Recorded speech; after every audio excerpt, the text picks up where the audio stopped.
Welcome back to Future Stars. He's one of the most watchable players running off the half-back line for the Kangaroos. He's only 22 and he's already notched up 100 games. I speak of Shaun Atley, who was very good last night with 21 disposals.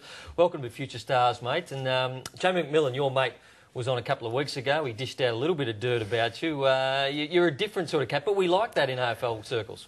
Yeah, thanks for having me on, Brownie. Yeah, J-Mac was on a couple of weeks ago and he's told me that he stitched me up, so I'm just waiting for what he's given you. Well, before Drew asks you a few questions, have a look at some of your highlights. 100 games at only the age of 22. It's a good effort.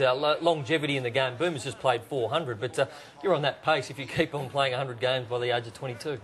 Yeah, it's good. I mean, I was lucky to come in and to play a few games in my first year, and then really set myself for my second and third years to try and stay in the team and play some good footy. So, yeah, that's just been my goal. Shaun, most of it's been played off half-back up until this stage. I know that you've done a little bit of work with the midfield group. Where, in your heart of hearts, do you sort of see yourself playing? You know, once you've really established yourself, 100 games, you're there as a player, but taking that next step. Yeah, I mean, the start of this year I probably tried to play a bit more midfield and wing, and I really didn't get that consistency that I was after, and I went back to the VFL, and once I come back in I've sort of settled down at half-back again, which is where I play my best footy, I think, at the minute. So you think you'll stay? Because, I mean, there's nothing wrong with it. Like, yeah. You have a look at Bobby Murphy, he's made a career now of a half-back flanker in that sort of position. So you see that as your spot? At the minute, I think I do. I mean, I'm still 22, so hopefully I've got a few more years to maybe develop into a midfielder, but, yeah, pretty settled at the half-back line. It must have been amazing for the club to have Boomer play the 400 games. It's just a fantastic thing. We just sort of see the presentation here. Must have been brilliant. Yeah, it was a big week for the footy club and for Boomer as well, and I think he handled it exceptionally, and to get the win for him as well made it that much more special. Now, I've got to be a little bit careful here, Ash, with what I ask you, because you've already threatened me off air that if I don't look after you, you won't kick it to me. What's been the hardest thing you found between your first 50 games and the next 50?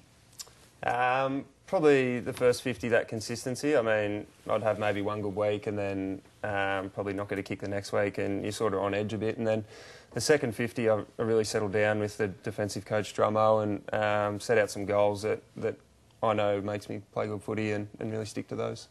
Now, Shaun, we'll talk about backgrounds on this show all of the time. We talk about guys who are cricketers and sometimes they're basketballers, but you're actually a hurdler.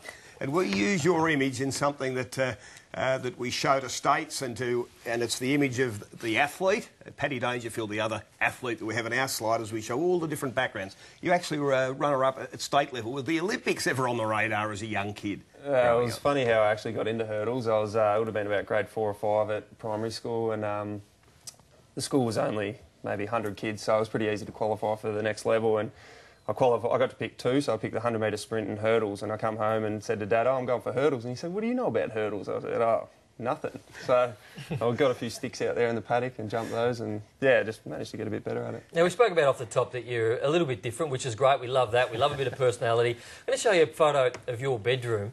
They're cups there. What's going on? What's that about? Yeah, so I live with 2 blokes, Benny Maybon and Jamie McMillan, and they thought it'd be funny. I went home, back to the farm for a couple of days, and come back to a million cups in my room full of water, so I couldn't really get in there. And they've done a few other things like that so to stitch me up. How did you clean that up?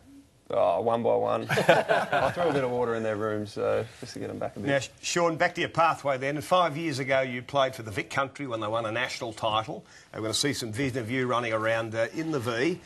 But your teammates, interesting when you look 5 years on. Dyson Heppel, Tommy Lynch, the tying goal there last night. Luke Parker were some of your mates. What do you recall of those guys in particular? Yeah, we had a pretty close group there at Vic Country. I mean, we only got to come together maybe a couple of times a month for training, but I found it really easy to settle in with those boys, and with everyone coming from the country, everyone got along really well. So it's just good to see all those guys that have come on and playing good footy.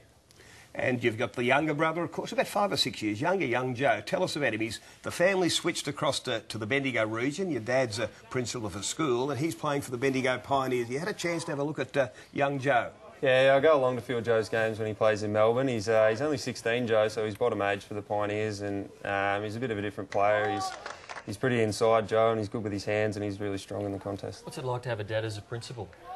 Yeah, it's all right. I had 2 years with Dad as a principal, so it wasn't too bad. Mum's a teacher as well. Well, let's have a look at how your brother went yesterday. And the Bendigo Pioneers went down, unfortunately, to the Calder Cannons by 27-point shifter.